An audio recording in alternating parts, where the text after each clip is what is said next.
শেখ হাসিনার জন্য নিজামুদ্দিন আউলিয়ার দরগায় দোয়া করেন শামীম ওসমান।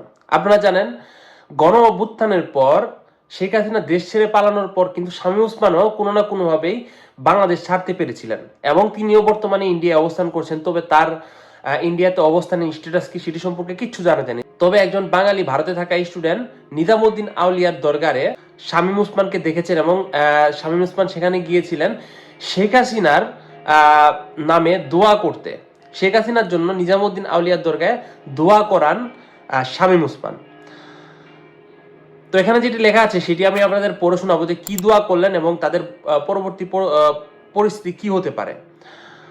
গণ অভ্যুত্থানের মুখে 5 আগস্ট আওয়ামী লীগ সরকারের পতন হয়। সেদিন ওই দেশ ছেড়ে ভারতে পালিয়ে যান সাবেক প্রধানমন্ত্রী শেখ হাসিনা। এরপর অন্তর্বর্তী সরকার ক্ষমতায় এলে তার দলের অনেক নেতা গোপনে দেশ ছেড়েছেন।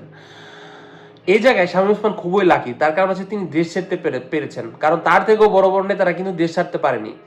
এরপর আওয়ামী লীগের প্রথম সারির নেতাদের নিয়ে নানা জল্পনা কল্পনা শুরু হয়। এরপর দীর্ঘ 1 মাস পর চলতি মাসের শুরুর দিকে ভারতের নিজামুদ্দিন আউলিয়ার দরগায় নারায়ণগঞ্জের সব থেকে আলোচিত নেতা ও সাবেক সংসদ সদস্য শামীম ওসমানকে পরিবার সহ দেখা যায়। ভারতের একটি বিশ্ববিদ্যালয় থেকে সদ্য স্নাতকোত্তর চূড়ান্ত পরীক্ষা শেষ করতে গিয়ে এক বাংলাদেশি মনিরুল হক দিল্লির নিজামুদ্দিন আউলিয়ার দরগারে তাকে দেখতে পান। মনিরুল হক জানান, শেখ হাসিনার জন্য নিজামুদ্দিন আউলিয়ার দরগারে দোয়া করান শামীম ওসমান। সে সময় তার পরিবারের কয়েকজন সদস্য ছিল সেখানেই। ফ্রিল্যান্স ফটোগ্রাফার ও নির্মাতা মনিরুল হক সিকিম বিশ্ববিদ্যালয় থেকে স্নাতকোত্তরের চূড়ান্ত পরীক্ষা দিয়ে বাংলাদেশে ফেরার আগে ভারতের বিভিন্ন জায়গায় ঘুরেন। তিনি সেপ্টেম্বরের শুরুর দিকে একদিন সন্ধ্যায় নিজামুদ্দিন আউলিয়ার দরগারে বসেছিলেন। এ সময় হঠাৎ বাংলাদেশের শব্দ শুনে তাকালেন, দেখেন এক ব্যক্তি বাংলাদেশের নাম উচ্চারণ করে দোয়া করছেন। তখন সঙ্গে সঙ্গে মোবাইল ক্যামেরা চালু করে ভিডিও করা শুরু করেন তিনি। মনিরুল সেই ভিডিও গণমাধ্যমকে দিয়েছেন এবং ওই সময়কার বর্ণনাও দিয়েছেন। ভিডিওর উর্দু ভাষায় সেই দোয়া বাংলায় করলে হয়, শামীম ওসমান সাহেব সালাম পৌঁছানোর সামর্থ্য নাই। শেখ হাসিনা সাহেবাকে সান্দার সাফল্য দান করে বাংলাদেশে ফিরে যাওয়ার ভাগ্য দান করো।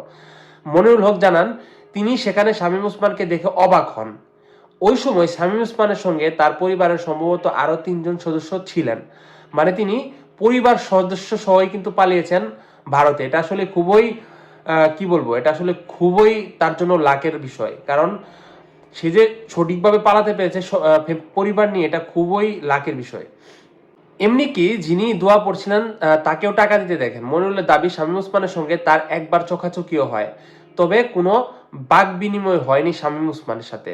তো এই হচ্ছে পরিস্থিতি। শেখ হাসিনার জন্য নিজামুদ্দিন আউলিয়ার দরবারে দোয়া করালেন শামীম ওসমান। তো এই বিষয়টিকে আপনারা কিভাবে দেখছেন তা অবশ্যই কমেন্ট করে জানান। আর এমন আরো গুরুত্বপূর্ণ ভিডিও আপডেট সবার আগে পেতে আমাদের চ্যানেলটিকে সাবস্ক্রাইব করুন। ধন্যবাদ সবাইকে পুরো ভিডিওটি দেখার জন্য।